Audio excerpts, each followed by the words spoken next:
As U.S. President Donald Trump continues to threaten Iran's leadership, saying that the United States has amassed a gigantic force here in this region ready for military strikes against Iran, Iran's leadership remains defiant. I was able to speak with the Speaker of Iranian Parliament, who tells me any attack on Iran would lead to a protracted war. Maybe Mr. Trump can start a war, but he doesn't have control over the end. Now, President Trump's threats against Iran come in the wake of those massive protests that unfolded here in Tehran and other major cities and even towns and villages across the country in the early part of January. The Iranian leadership acknowledges that thousands of people, most of them civilians, were killed in those protests. The U.S., opposition groups, and many of America's allies hold Iran's security forces responsible for those killings, while the Iranians claim the protests were infiltrated by what they call outside groups. In any case, the Speaker of Iran's parliament told me Iran is still willing to negotiate with the United States, but not under duress. For Flightkin, CNN, Tehran.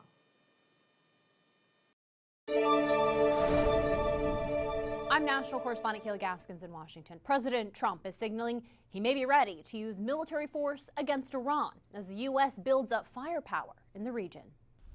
The Middle East on edge as President Trump leaves the possibility of U.S. strikes against Iran squarely on the table. We have a large armada, flotilla, you can call it whatever you want, heading toward Iran. If we do make a deal, that's good. If we don't make a deal, we'll see what happens. The president says he has two conditions to avoid military action. Number one, no nuclear.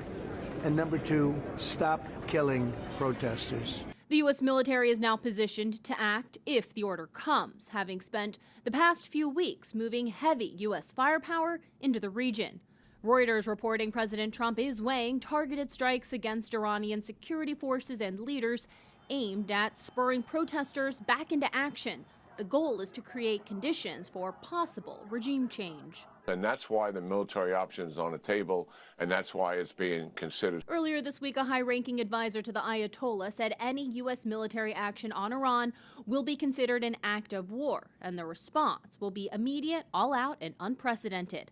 On Friday, though, Iran's foreign minister striking a more diplomatic tone. The Islamic Republic of Iran is ready to re-enter the nuclear negotiations. All of this comes as Iran faces its most serious internal pressure in years, widespread protests, a deepening economic crisis, and growing international isolation. Would you say this is the weakest the regime has been since the revolution? No question about that. We spoke with Sima Shine, a former head of research for Israel's intelligence agency Mossad, who says the U.S. may see a rare window of opportunity. There are more chances that there will be a strike than that there will not be. But regional politics could complicate the calculus. The Gulf states Trump has dedicated so much diplomatic energy to do not support military action. Senior defense and intelligence officials from Israel and Saudi Arabia were in Washington Thursday and Friday, meeting with administration officials as the White House weighs its next move.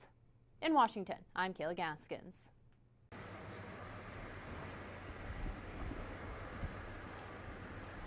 How do you go, Mr. President? A big day. One of our great people, Dan, Aaron, they're getting married. That's a big day. Very loyal, very fantastic people. Sir, on Iran, the Supreme Leader today said that U.S. attack could spark a regional war.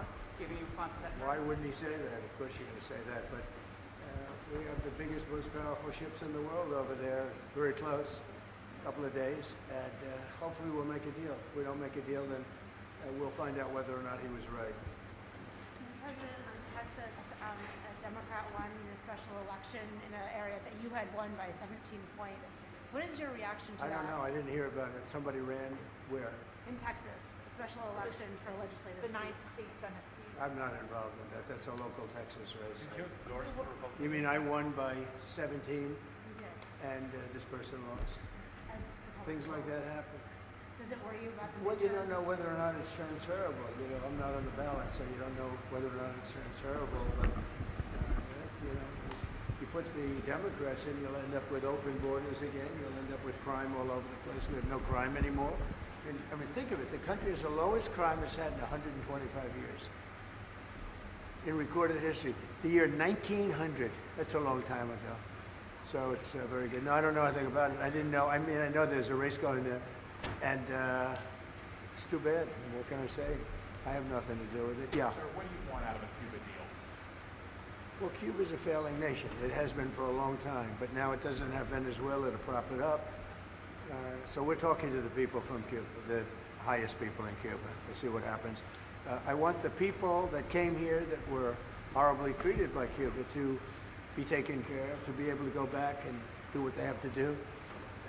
You know, they have their family there. They haven't been able to see them in years, many, many years. So I think we're going to make a deal with Cuba.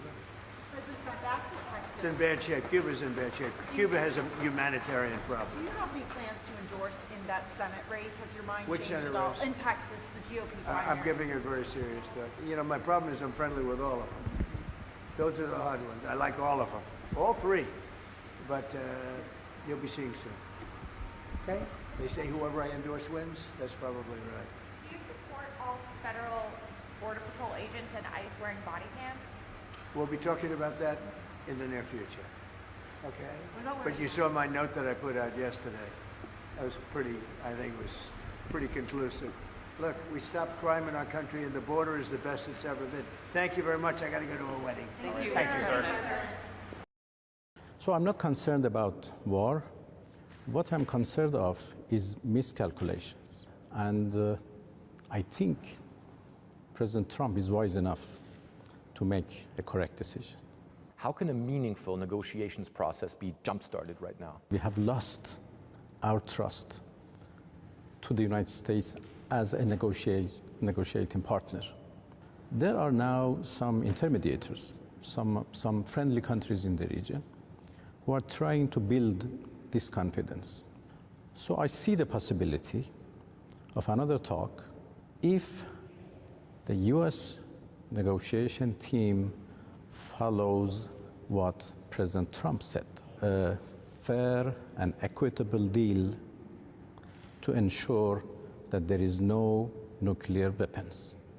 So if this confidence is built, you are ready and willing to sit down directly with the American side? No, the question of directly and indirectly is something else. That is the form of negotiation. And we have to... But that's what they say they want, that. Yes, but we have to take care of the substance of negotiation, and that is more important. President Trump says that negotiations are already going on. Would you say that these talks that are going on right now are fruitful? So far, yes, fruitful. Things like enrichment, things like ballistic missiles, things like proxy forces in the region. Is that completely out of the question for you, or is that something you could at least talk about? President Trump said no nuclear weapons, and we fully agree with that. That could be a very good deal. Of course, in return, we expect sanction lifting. So that deal is possible. Let's do not talk about impossible things. What do you think the consequences would be if there was a full-on military confrontation between Iran and the United States? If war starts, that would be a disaster for everybody. In the previous war, we tried hard to limit the scope of war between Iran and Israel. This time, if it is between Iran and the US, since the US bases are spread all over the region, then inevitably, many parts of the region would be involved, engaged, and that could be very dangerous. Being prepared doesn't mean that we want war. We want to prevent a war.